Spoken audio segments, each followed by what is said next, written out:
Hello everyone, I welcome to all of in this class. In this class, I am going to discuss the question paper of RBI Assistant Pre. It will be helpful for any examination if you are aiming any banking examination, whether it might be your SBI PO, IBPS PO, RRB PO, and so on. Okay, so it will help you a lot.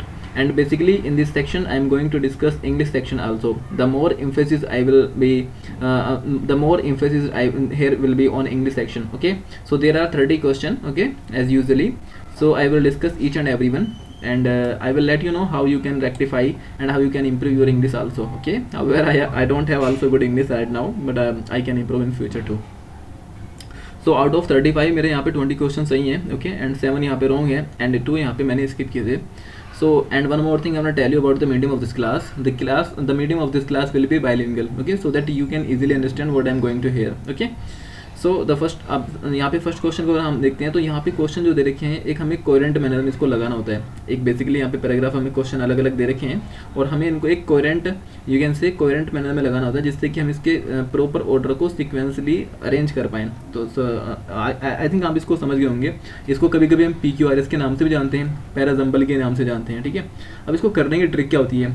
कुछ लोग कहते हैं हमें line to line इसका meaning पता होना चाहिए, कुछ लोग कहते हैं इसकी अलग स्पेशल ट्रिक होती है. बट मैटर यही होता है कि सबसे पहले तो आपको मीनिंग का पता होना चाहिए और आपकी रीडिंग एबिलिटी इतनी अच्छी हो कि आप लाइन टू लाइन पढ़ें और फटाफट इसको करते चले जाएं. ठीक है, और कुछ बेसिकली रूल्स भी होते हैं, जैसे बट है अपने आप में यहाँ से, है ना, कुछ बेसिक रूल होते हैं. फॉर एग्जांपल जैसे यहाँ पे बट है अपने आप में, तो बट क्या है, कंजंक्शन का काम कर रही है, तो इसके लिए पहले कोई ना कोई कनेक्टर होना चाहिए, उसके बाद ही तो चीज़ों को जोड़ेंगे. फॉर एग्जाम्पल मैं कहूँ मैं दिल्ली जाता लेकिन इस वजह से नहीं गया. अब अगर सपोज कीजिए सेंटेंस इसी चीज़ से स्टार्ट है लेकिन, तो इसके पहले तो आप कोई ना कोई सेंटेंस को जोड़ेंगे, तो ये तो कभी स्टार्टिंग से सेंटेंस हो ही नहीं सकता है. ठीक है, दिस पिवट, यहाँ पे देखते हैं आप, this pivot help led us understand how I care was essential. अब ये किसी न किसी के बारे में बात कर रहा है, तो ये अपने आप में एक पूरा का सेंटेंस नहीं हो सकता है. यहाँ से अगर देखें जेम्स चैन, ये अपने आप में किसी का नाम है, और किसी का नाम होता है तो अपने आप में नाउन होता है, और नाम अगर है किसी का तो ये अपने आप में प्रॉपर नाउन होता है. ठीक है, तो हो सकता है सेंटेंस की स्टार्टिंग ये हो. अब हमें ये नहीं देखना है इसको करते हुए, मैं जस्ट आपको एक मेथड बता रहा हूँ. इसको करते हुए हमें ये नहीं देखना है कि यार हमें सभी के सभी एक साथ सीक्वेंस लगाने हैं. सबसे पहले हमें क्या है, डी, ये मान लीजिए सेंटर का स्टार्टर हो गया. ठीक है, इसके बाद इसके रिलेटेड सेंटेंस कौन सा हो सकता है, उसको कनेक्ट करेंगे. 2 का पेयर बन गया, फिर हमें 2 का पेयर बना कर देखना है कौन सा हो सकता है, एंड सो इसी सीक्वेंस में करना होता है. ओके, ऑलराइट, ये हमें ऐसे करना होता है. अब जब ये आपका सीक्वेंस पूरा का पूरा कंप्लीट हो जाता है तो पेपर वाला आपसे मजे लेता है, एग्जामिनर. वो बोलता है कि बताइए सेंटेंस के अंदर फर्स्ट सेंटेंस कौन सा हो सकता है, सेकंड कौन सा हो सकता है, एंड थर्ड वन यहाँ पे कौन सा हो सकता है. कभी कभी वो आपसे मालूम कर लेता है. वो एग्जांपल मैं आपको दिखाता हूँ यहाँ पे. Yes, 1 second. Which of the following should be the first sentence after the rearrangement. हाँ, वही क्वेश्चन है कि रीअरेंजमेंट करने के बाद फर्स्ट सेंटेंस आपका यहाँ पे कौन सा होने वाला है. इस तरह के यहाँ पे आपको सेंटेंस मिल जाते हैं. सो इस तरह से आपको यू कैन से PQRS को टैकल करना है. फिर यहाँ पे नेक्स्ट सेगमेंट होता है, इसको आप बोलते हैं एरर डिटेक्शन. बेसिकली इसके लिए क्या है, आपको एक तो ग्रामेटिकल नॉलेज काफ़ी अच्छी होनी चाहिए, और साथ ही साथ आपको इडियम्स की काफ़ी अच्छी पकड़ होनी चाहिए, और फ्रेजेस पे आपकी अच्छी खासी पकड़ होनी चाहिए.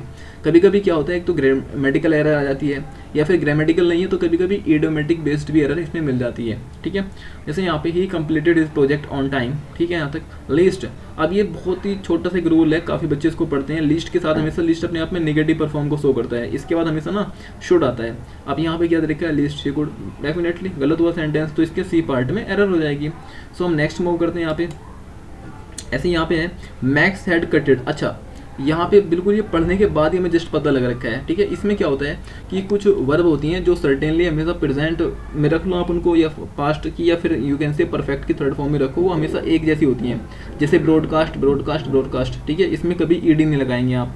तो कट की भी बिल्कुल सेम सिचुएशन होती है, कट कट कट, ना कि कट कटेड कटेड. तो ये बिल्कुल जाहिर सी बात है कि पहले सेंटेंस में यहाँ पे इसके जो फर्स्ट सेगमेंट है इसी के अंदर एरर हो रखी है. सो ये चीज़ें हमें यहाँ पे देखने के लिए मिल जाती हैं. अब इसके लिए क्या है, आपको बेसिक ग्रामर तो बच्चे पढ़नी पड़ेगी. अगर आप ये सोचोगे नहीं पढ़ेंगे हो जाएगा तो फिर तो गलत है भाई. जैसे for example my mother was tired. ठीक है, टायर्ड हो गई. ठीक है, टायर्ड के जस्ट बाद हमेशा ऑफ आता है. फॉर एग्जाम्पल देखो, I have been tired of, है ना, दिस प्रोसेस, मैं इस प्रोसेस से पूरा थक चुका हूँ. ठीक है, तो I have been tired of.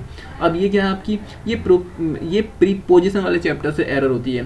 क्या होता है, क्या है ना कि कुछ सर्टेन वर्ड्स होते हैं, उनके बाद सर्टेन वर्ब्स आनी होती है. जैसे मैं कहूँ I am angry with you, मैं तुमसे नाराज हूँ. ठीक है, I am angry at this, मैं इस चीज़ पे नाराज हूँ. Look at the bird. तो बच्चे ये भी अगेन अपने आप को याद करनी होती हैं. अब इसमें रोना नहीं होना चाहिए कि मुझे तो ग्रामर ही नहीं आती है, क्या करूँगा, कैसे करूँगा, गलत है. अब ये सेंटेंस आपके एक्टिव एंड पैसिव वॉइस से है, जैसे home was the famous play Romeo and Juliet created and executed by. अब देखो दो चीज़ें होती हैं, या तो आप होम के साथ बाय लगाते हैं शुरू में, अगर जब आप एक्टिव से पैसिव बनाते हैं, for example who killed this lion, तो एक्टिव पैसिव वॉइस बनती है इसकी by whom the lion was killed, simple सी बात है।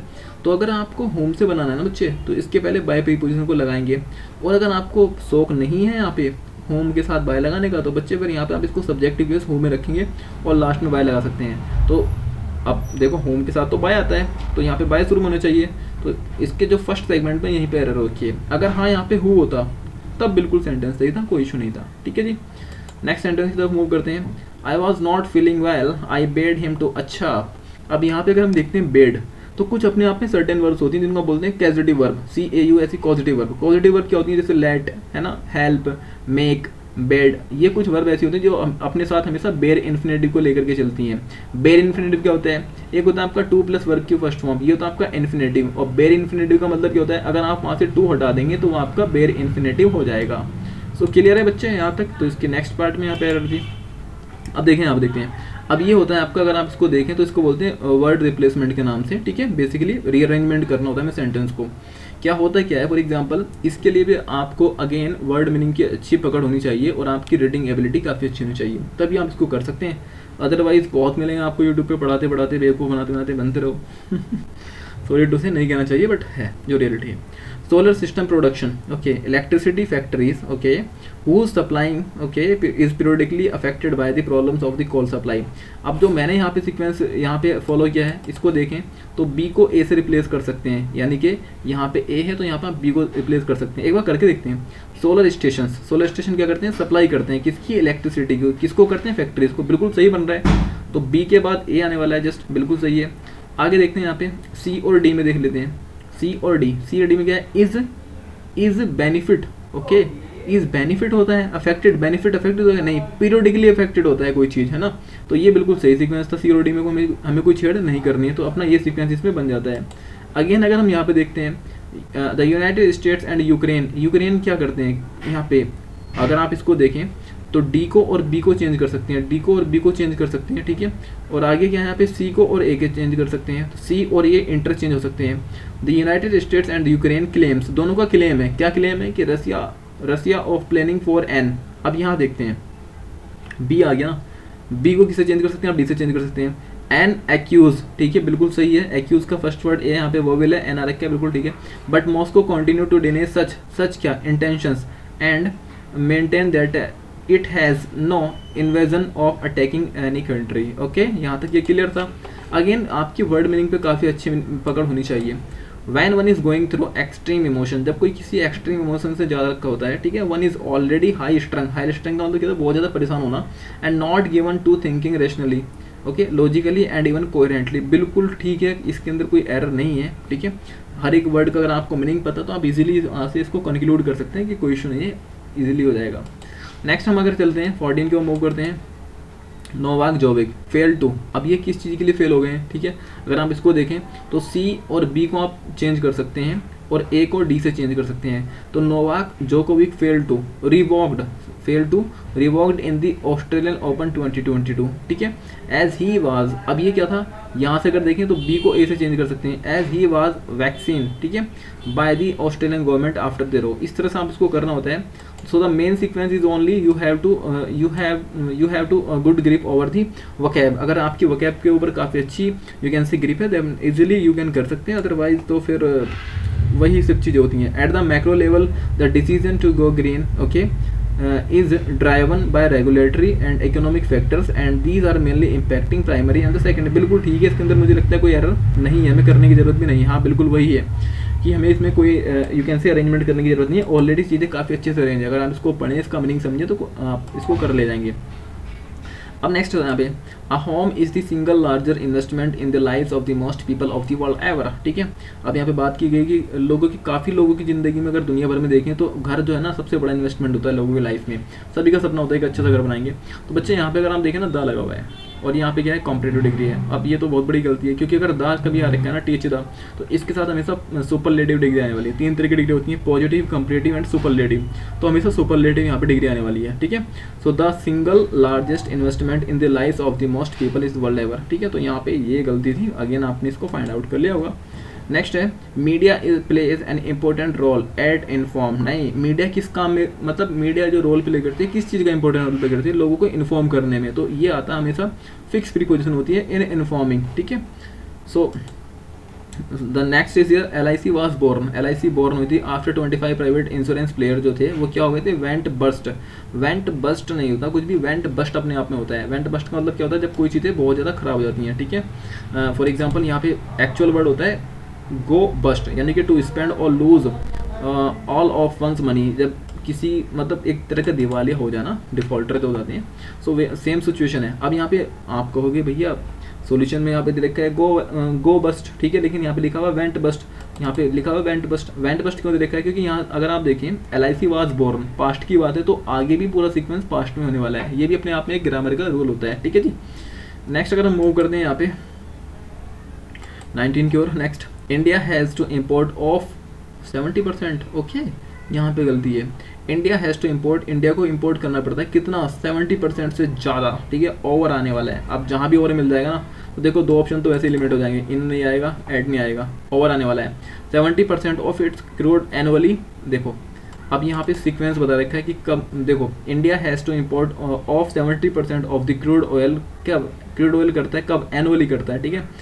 सो यहाँ पे एडवर्ब आने वाला है आपका LLY, एनुअली हो जाएगा। Creating a huge hall in the countries bank balance, ठीक है, यानी कि इंडिया जो है ना यहाँ पे इतने परसेंट तो 70% से ज़्यादा एनुअली जो है क्रूड ऑयल को इंपोर्ट कराते हैं बाहर से। इससे क्या होता है, जो कंट्री की बैंक बैलेंस ना उसके अंदर बहुत बड़ा होल होता है, समझ रहे हैं आप, यानी कि बहुत तगड़ा एक्सपेंडिचर बेयरअप करना पड़ता है। सो नेक्स्ट क्वेश्चन को मूव करते हैं। Vloggers are overcoming language barrier, यानी कि जो व्लॉगर्स होते हैं ना, वीडियो शॉट करते हैं, वो लैंग्वेज के बैरियर को भी खत्म करके आ रखे हैं। क्यों ट्रांसलेट कर रहे हैं, किसके लिए, Indian life for a Chinese audience. Indian life for a Chinese audience, बिल्कुल पढ़ने से पता लग रहा है इसके अंदर कोई एरर नहीं है। इंडिया लाइफ नहीं होगा, इंडियंस लाइफ होगा, ठीक है, इंडियन लाइफ। तो ये इसमें कोई एरर नहीं था, ठीक है, इजीली। अब नेक्स्ट आता है जिसको हम बोलते हैं RC के नाम से, रीडिंग कॉम्प्रिहेंशन। अब देखो नाम इसका है कि मतलब इसको पूरे के पूरे पैसे जो आपको पढ़ना होता है। अब आपके पास 2 चॉइस होती है इसको करने के लिए, या तो आप लाइन टू लाइन पढ़ते चलें, ऐसे लाइन टू लाइन पढ़ेंगे, या फिर होता क्या है, सबसे पहले ना इसके अंदर कुछ वर्ड्स मैं आपको दिखाता हूँ। कुछ क्वेश्चन ऐसे होते हैं जो वर्ड मीनिंग बेस्ड होते हैं, ठीक है, कि एक पर्टिकुलर वर्ड आपको हाईलाइट मिल जाएगा, इसका सिनोनिम्स क्या होगा, इसका यहाँ पे एंटोनिम्स क्या हो जाएगा, कुछ इस तरह के होते हैं। जैसे यहाँ पे आप देखें एंटोनिम मालूम क्या है, अनरिलायबल। अनरिलायबल का मतलब क्या होता है, जिस पे विश्वास न किया जाए। तो सर्टेन कोई चीज़ पक्की है तो उस पर आप यकीन कर सकते हैं, तो ये इसका मिल गया है, ठीक है। नेक्स्ट अगर हम यहाँ पे देखें तो कुछ वर्ड और हो सकते हैं यहाँ पे, जैसे यहाँ पे वर्ड देखा आपको स्टेचर, ठीक है, स्टेचर का सिनोनिम पूछा है। स्टेचर का मतलब कोई चीज़ इंपॉर्टेंस जो होती है, सिग्निफिकेंस होती है। अगेन यहाँ पे 2 वर्ड आपके, मतलब 2 क्वेश्चन आपके कंप्लीट हो गए हैं। फिर इसके बाद कुछ ऐसे होते हैं जो आपको पढ़ते पढ़ते हाईलाइट हो जाएंगे लाइन टू लाइन, और इसके अंदर कुछ सेंटेंस एंड कुछ क्वेश्चंस ऐसे होते हैं जिसको आपको पढ़ना होता है, इन्फ्लुएंस करना होता है कि वो कहना क्या जाता है, और फिर इनडायरेक्टली उसका आंसर आपको बताना होता है। सो ये मैटर करता है, डिपेंड करता है, ठीक है, आपके ऊपर। अब इसको करने के लिए क्या है, पहली बात तो आई वुड सजेस्ट कि डेली बेसिस में आपको रीडिंग कॉम्प्रिहेंशन करना ही करना है। चाहे आप द हिंदू एनालिसिस करें, व्हाट्सएवर जो भी आपको करना है, आपको करना है, अपने एंड से करना है। और ये भी नहीं कि यूट्यूब पे किसी टीचर की वीडियो देखने लग गए कि हमने द हिंदू कर लिया है, 2 घंटे वीडियो देख लिए बस सफिशिएंट हो गया। नहीं, आपको अपने लेवल से एक आर्टिकल तो डेली पढ़ना होगा, चाहे आप कोई पेड सब्सक्रिप्शन लें या कहीं भी कुछ भी, या कोई पर्टिकुलर कोई नॉवल या बुक वगैरह पढ़ें, जो भी आपको पढ़ना है करना तो आप ही को होगा, ठीक है। अब जैसे यहाँ पे देखते हैं, according to the passage which of the following are the feature of the digital mental health, ठीक है। अब जो डिजिटल मेंटल हेल्थ है, आपको करना क्या होता है ना, अब जो यहाँ पे कीवर्ड दे रखे हैं बस इसको पकड़ें आप। डिजिटल मेंटल हेल्थ के प्लेटफॉर्म की बात की गई है, यहाँ पे कुछ नहीं है, ठीक है। बहुत स्पीड से आपको पढ़ना है और बस यही ढूंढना है कि कहाँ मिल सकता है, कहाँ मिल सकता है, ठीक है। यहाँ पे देखो मेकिंग मेंटल हेल्थ के बारे में बात की। अब यहाँ पे आपको थोड़ा सा कीन होकर के पढ़ना पड़ेगा, हो सकता है यहाँ पे इसका कहीं ना कहीं आंसर मिल जाए। सो मैं जस्ट आपको बता रहा हूँ कि इस तरह से आप इनको कर सकते हैं। तो इसी सीक्वेंस में यहीं पे कहीं ना कहीं इसका आंसर आपको मिल जाएगा। सो नेक्स्ट सीक्वेंस में अगर हम आगे देखते हैं तो यहाँ पे दे रखा है कि which sector of the population face systematic injustice. अच्छा, समाज के ऐसे कौन से तबके हैं जो सिस्टमेटिक इनजस्टिस को फेल करते हैं, मतलब फेस करते हैं। तो यहाँ पे अगर आप देखें तो अगेन ये भी आपको कहीं ना कहीं इसमें से मिल जाएगा। जैसे हम बात कर रहे थे फर्स्ट क्वेश्चन में डिजिटल, देखो यहाँ पे मिल गया ना डिजिटल मेंटल। अब यहाँ पे आपको कीवर्ड मिल गया, बस जस्ट यहीं से आपको बिल्कुल एकदम यू कैन से श्योर हो जाना कि अब तो यहीं से पढ़ना है, ऐसे ऐसे यहाँ से पढ़ेंगे आपको आंसर मिल जाएगा। ठीक है, इतना कोई बहुत बड़ी वाली चीज़ नहीं होती है, मतलब डरा दिया होता है आपको ये हो जाएगा वो हो जाएगा, ऐसा कुछ होता नहीं है। ठीक है, अब अगर हम नेक्स्ट लेवल पे देखें तो बच्चे नेक्स्ट क्वेश्चन है आपका यहाँ पे कि मतलब पॉपुलेशन का ऐसा कौन सा सेक्टर है जो मतलब इस लेवल के यू कैन से तो यहाँ से देख सकते हैं आप इंडिया। अगर हम बात करते हैं तो मतलब यहाँ से क्वेश्चन इसका प्रॉपर दे रखा है सॉल्यूशन, यहाँ से आप इसको पढ़ सकते हैं। नॉन बाइनरी इंडिविजुअल, ठीक है, जो पीपल विद डिसेबिलिटीज होते हैं, LGBT की कम्युनिटी होती हैं, ठीक है, मार्जिनलाइज कास्ट होती हैं, तो इन लोगों को ना बहुत ज़्यादा सफ़र करना पड़ता है। ठीक है, यहाँ तक कि मतलब हाँ यहाँ से देखा फेस सिस्टम इनजस्टिस, इसको इनजस्टिस सिस्टम को फेस करना पड़ता है। अगेन आप कर सकते हैं, कोई बहुत बड़ी बात नहीं है। ठीक है, नेक्स्ट आपका कि मेंटल हेल्थ की हम बात करते हैं तो अफेक्ट होता है। ठीक है, सिस्टमेटिक इन्फ्लुएंस किससे क्यों होता है, तो बहुत सारी चीज़ें होती हैं, ऐसी क्या वजह होती हैं। तो अगेन जैसे स्टिग्मा होते हैं, डिस्क्रिमिनेशन होते हैं। ठीक है, यहाँ पे इसमें दे भी रखा है, 1 second please, let me move the cursor. यहाँ पे मेंटल हेल्थ जो होती है ना अफेक्टेड होती है। अब उसके काफ़ी सारे फैक्टर हैं, family, friend, colleague, even stranger, public space. ठीक है, यहाँ तक कि सिस्टमेटिक इन्फ्लुएंस होता है, ऑपरेसिव सिस्टम होते हैं, अनइक्वल एक्सेस होती है लोगों की रिसोर्सेज की, सोशल जस्टिस नहीं मिल पाता लोगों को प्रॉपर, स्टिग्मा होते हैं, डिस्क्रिमिनेशन होती हैं। ये बहुत आसान है, यहीं से कर सकते हो। ठीक है, कोई बहुत बड़ी बात नहीं है। नेक्स्ट है आपका according to the passage inclusive mental health का मतलब क्या होता है। ठीक है, और ये एम्प्लॉय को या फिर एम्प्लॉयर्स को कैसे बेनिफिट करेगा, तो इसको अगर आप देखें तो ये भी यहीं कहीं ना कहीं आपको हाईलाइट हो। देखो ये building an inclusive mental health मिल गया ना, जो आपका इंक्लूसिव मेंटल हेल्थ होगा इससे क्या होगा, जो मतलब लग्जरी नहीं होगा और नेसेसिटी हो जाएगा, सेटिस्फेक्शन मिलेगा लोगों को। एम्प्लॉय जो है जो अफेक्टेड होते हैं कल्चर से वो ग्रोथ कर सकते हैं। साथ में inclusive you can say mental health जो है वो आपको सपोर्ट करेगा ऑर्गेनाइजेशन के कि जो एम्प्लॉय हैं उनकी वेलबींग काफ़ी अच्छी हो जाए। ठीक है, कुछ पॉलिसीज़ होनी चाहिए, कल्चर होना चाहिए, तो इस तरह की चीज़ें यहाँ से बिल्कुल इजीली यहाँ से आपका आंसर मिल जाएगा। ठीक है, यहाँ से पढ़ते रहें, यहाँ से मैच करते रहें और आगे बढ़ते रहें। ठीक है, तो ये सब चीज़ें हैं। अगेन क्या है कि यहाँ पे क्या है, मेकिंग हेल्थ सर्विस एसेसिबल। अच्छा, हेल्थ की जो सर्विस है, मेंटल हेल्थ की सर्विस, वो अगर एसेसिबल हो जाएगी, आसानी से जाके बंदा अप्रोच कर सकते हैं। मेंटल हेल्थ अपने यहाँ पे बहुत बड़ा इशू है, लोग बाग शर्म के मारे बताते भी नहीं है कि यार बंदे को मेंटल प्रॉब्लम रखी है, कोई चिड़चिड़ा हो रखा है, मतलब गुस्सा हो रखा है, तो लोग बाग इसको एडमिट ही नहीं करते हैं कि मेंटल हेल्थ नाम की जैसी कोई चीज़ होती है। बट इन रियल आज के टाइम में बहुत तेज़ी से प्रॉब्लम इमर्ज होकर के सामने आ रखी है। सो हमें इसको भी समझना चाहिए। कोई बच्चा अगर घर के अंदर परेशान है या कोई फैमिली मेम्बर, तो उसके साथ कोऑपरेट करना चाहिए कि ठीक है भाई, ठीक हो जाए 2-4 दिन में। ठीक है, तो ये सब चीज़ें हैं। नेक्स्ट है आपका, अगर हम यहाँ पे देखते हैं तो नेक्स्ट क्वेश्चन क्या है कि मतलब अब ये जो टाइप का क्वेश्चन होता है कि बताइए पैसेज के अकॉर्डिंग कौन सी स्टेटमेंट सही है या कौन सी गलत है, ये टोटल आपकी चेक करता है कि आपकी अंडरस्टैंडिंग कैसी है। ठीक है, आप आरसी कर लेते हैं या फिर बस ऐसे ही करते हैं, तो ये आपकी आरसी मतलब अंडरस्टैंडिंग को चेक करता है। सो यहाँ से आप इसको देख सकते हैं, कैसे देख सकते हैं, लाइन टू लाइन पढ़ना पड़ेगा एंड कुछ स्टेटमेंट को आपको देखना पड़ेगा। तो यहाँ तक ठीक है। नेक्स्ट क्वेश्चन की मूव करता हूँ, तो ये अगेन सिनोनिम्स एंटोनिम्स होते हैं, मैंने आपको समझा रखा है, सो इसको आप देख सकते हैं। और एंड 29 अगेन एंटोनिम्स ऑलरेडी मैंने बता रखा है। नेक्स्ट 29, इसमें क्या दे रखे हैं, कुछ वर्ड दे रखे हैं और वो 2 सेगमेंट में दे रखे हैं, आपको यहाँ पे इनको जोड़ना है। अब डिपेंड करता है कि अगेन ये आपकी ग्रामेटिकल नॉलेज को चेक करता है। जैसे यहाँ पे do not open the door, a parent is at home with you, यानी कि दरवाज़ा मत खोलो कब, जब पेरेंट्स आपके साथ घर पे हों। ठीक है, तो ये क्या कर रहा है, ये एक कॉन्ट्रास्ट शो कर रहा है। कॉन्ट्रास्ट क्या है कि do not open the door, a parent is at home with you. ठीक है, दरवाज़ा जब तक नहीं खोलना, जब तक वाला सेंस आता है, तो जब तक के लिए अनलेस और अनटिल को यूज़ करते हैं। बट अनटिल क्या है, टाइम बताता है, अनलेस आपकी कंडीशन बताता है, तो यहाँ पे अनलेस का पेयर बिल्कुल सही हो जाएगा। ठीक है दोस्त, नेक्स्ट क्वेश्चन की ओर मैं मूव करता हूँ। तो nothing will ever completely replace playing the game I love, I feel like I am starting a new adventure. ठीक है, इसने बता रखा है कि देखो ऐसा बोलते नहीं कि यार देखो ऐसा है लेकिन ऐसा होना है। I feel like I am an stranger, nothing will ever completely replace playing the game I love, however I feel like I am stretching a new adventure. ठीक है, जब 2 चीज़ें आपको जोड़नी होती हैं तब आप हाउएवर का यूज़ करते हैं, हालांकि करके। ठीक है, तो ये बेसिकली कुछ टाइप्स आपको अटैम्प्ट करना होता है, कोई बहुत बड़ी सी चीज़ नहीं है। अगर प्रैक्टिस करते हो तो within 1 to 2 months you can ace in English also. तो आज के लिए इतना ही था, thank you so much. Next time में I will be discussing more and more question paper. Thank you so much.